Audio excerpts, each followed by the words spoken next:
Magluto tayo guys ng chicken adobo.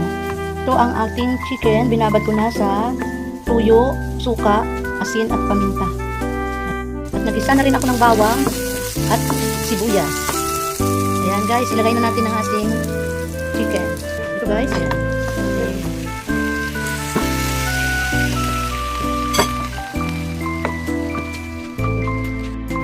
Maglagay na rin tayo ng dahon ng laurel. Maglagay tayo guys ng kunting sugar. Depende sa inyong pangtimpla guys.